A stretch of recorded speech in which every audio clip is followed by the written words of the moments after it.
बिस्मिल्लाहिर्रहमानिर्रहीम। अस्सलाम वालेकुम नाजरीन, तारीख की दुनिया में खुश आमदीद। नाज़रीन, इजिप्ट की वैली ऑफ द किंग में से जब तूतन खामून का खजाने से भरा टूम डिस्कवर किया गया तो इस खबर ने दुनिया में हलचल मचा दी। 26 फीट पहाड़ के अंदर छुपा हुआ ये टूम 3000 सालों में पहली बार खोला गया था, जिसके अंदर लातादाद खजाने किंग तूतन खामून की मम्मी भी मौजूद थी और यहाँ से मिलने वाला सोना बिल्कुल प्योर था और इसका टोटल वजन 1,03,000 तोला सोने के बराबर था, जो तकरीबन एक टोयोटा गाड़ी के बराबर बनता है। वैसे तो इस टूम से मिलने वाला तमाम खजाना और गोल्ड प्राइसलेस है, लेकिन अगर एक एस्टिमेट भी लगाया जाए तो आज के दौर में इसकी कीमत 5.5 अरब रुपए के बराबर बनती है। नाज़रीन, ये टूम डिस्कवर होने के बाद आर्कोलॉजिस्ट ये देखकर हैरान थे कि आज की मॉडर्न दौर में भी इतना ज्यादा सोना पहाड़ों से ढूंढने और निकालने में एक माइनिंग कंपनी को कम से कम 10 साल लग जाते हैं। आखिर 3000 साल पहले जब ना ही कोई मशीन थी और ना ही कोई टेक्नोलॉजी थी, तो आखिर एशियन इजिप्ट ने ये सोना कैसे और कहां से निकाला। नाज़रीन, मालूमात के मुताबिक बरतानवी माहिर आसार कदीमा हावर्ड कार्टर की सरबराही में एक टीम ने आज से ठीक 100 साल कबल मिस्र में शहंशाहों की वादी में पत्थर का एक कमरा दरियाफ्त किया था, जिसमें फिरौन तूतन खामून का मकबरा मौजूद था। नाज़रीन, दरियाफ्त की वजाहत करते हुए कहा गया था कि खुदाई जारी रही तो दुनिया यहाँ से बादशाह की कब्र से भी बड़ा अनाम दरियाफ्त कर लेगी। नाज़रीन, फ्रेंच गोल्ड एक्सपर्ट थॉमस फॉशर अपनी टीम के साथ इस मुश्किल चैलेंज का राज जानने के लिए मैदान में उतर आए। सबसे पहले थॉमस ने मिलने वाले सोने को कई सालों तक अच्छी तरह स्टडी किया और उसकी कंपोजिशन मुख्तलिफ जगह से निकलने वाले गोल्ड से कई बार की। कई सालों के बाद आखिरकार थॉमस और उसकी टीम को ये तो मालूम पड़ चुका था कि तूतन खामून से मिलने वाला खजाना भी किंग्स वैली के आसपास के पहाड़ों से ही निकाला गया था। अब चैलेंज था वो पहाड़ ढूंढने का जहां से एशियंट माइनर्स इतना ज्यादा सोना निकालते थे। लेकिन ये टास्क कोई हल्का फुल्का टास्क नहीं था। किंग वैली में हजारों पहाड़ मौजूद थे और ये जानना कि सोना कौन से पहाड़ से निकाला जाता था, ये वाकई ही एक इंतहाई मुश्किल तरीन काम था। फ्रेंच गोल्ड एक्सपर्ट थॉमस फाशर अपने एक आर्कोलॉजिस्ट दोस्त के साथ किंग वैली से 80 किलोमीटर दूर एक सहरा में पहुंच गए थे, क्योंकि इस डेजर्ट में कई ऐसे पत्थर मौजूद हैं जिनके अंदर सोने के ज़रात मौजूद हैं। इस वजह से उनका मानना था कि तूतन खामून से टूम से मिलने वाला सोना भी इसी डेजर्ट से निकाला गया था, तो यहाँ माइनिंग ऑपरेशन के कोई न कोई निशान जरूर होंगे।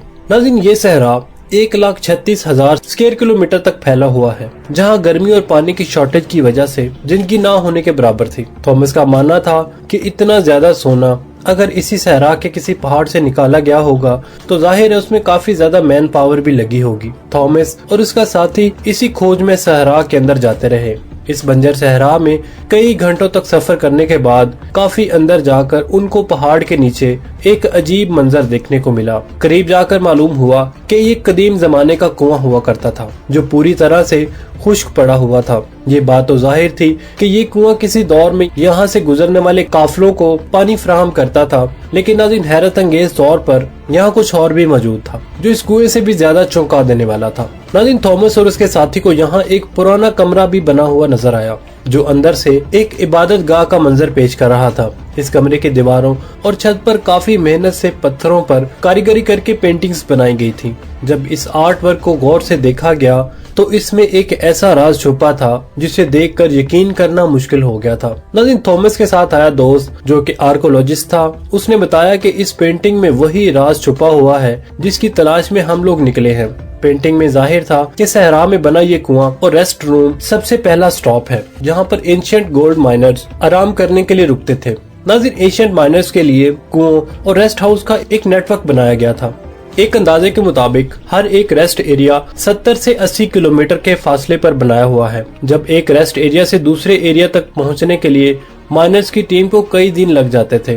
नाज़रीन, यहाँ इस रेस्ट हाउस से मिलने वाली इन्फॉर्मेशन से थॉमस और उसका दोस्त बहुत ज्यादा खुश हुए थे और नाज़रीन, दूसरी तरफ उनको ये भी मालूम पड़ गया था कि ऐसे कई स्टॉप तक उनको आगे मजीद ट्रेवल करना पड़ेगा, क्योंकि जिस मंजिल का थॉमस और उसका दोस्त कई सालों से इंतजार कर रहे थे वो मंजिल अब बहुत ज्यादा करीब दिख रही थी।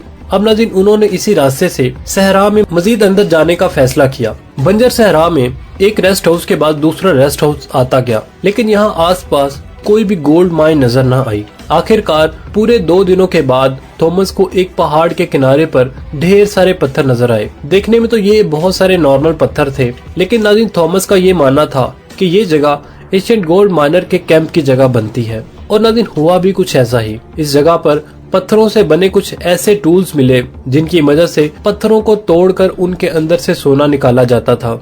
ये पत्थर जो दिखने में एक नॉर्मल पत्थर लगता है, इसको इस टूल की मदद से तोड़कर क्रश किया जाता था और फिर उस क्रश में से सोने के ज़रात को अलग कर लिया जाता था। नाज़रीन, जब इस जगह के बारे में मजीद मालूमात इकट्ठी की गई तो इस जगह पर मालूम पड़ा कि जमीन पर कई जगह पर जमीन के नीचे गोल्ड माइनिंग के टूल्स पड़े हुए थे, क्योंकि थॉमस को एंशिएंट गोल्ड माइनर टेक्निक्स के बारे में काफी ज्यादा जानकारी हासिल थी। इसी वजह से उसका मानना था कि एंशिएंट माइनर इन पहाड़ों को खोद खोद कर उनमें टनल्स बनाते थे। इन टनल्स में खास किस्म के पत्थर ढूंढकर उनको इस माइनिंग कैंप में लाया जाता था जहां वो इस वक्त मौजूद हैं। माइनिंग कैंप में मौजूद माइनर्स की दूसरी टीम इन पत्थरों को क्रश करके इनमें से सोना निकालती थी और फिर वो सोना किंग वैली में भेजा जाता था। नाज़रीन, थॉमस के लिए अफसोस की बात ये थी कि जिन टनल्स की वो बात कर रहा था उनमें से ऐसा कोई भी टनल उसे दिखाई यहाँ पर नहीं दिया था। शायद हजारों साल पहले खोदे गए टनल्स कमजोर थे और अर्थक्वेक की वजह से वो बंद हो चुके थे।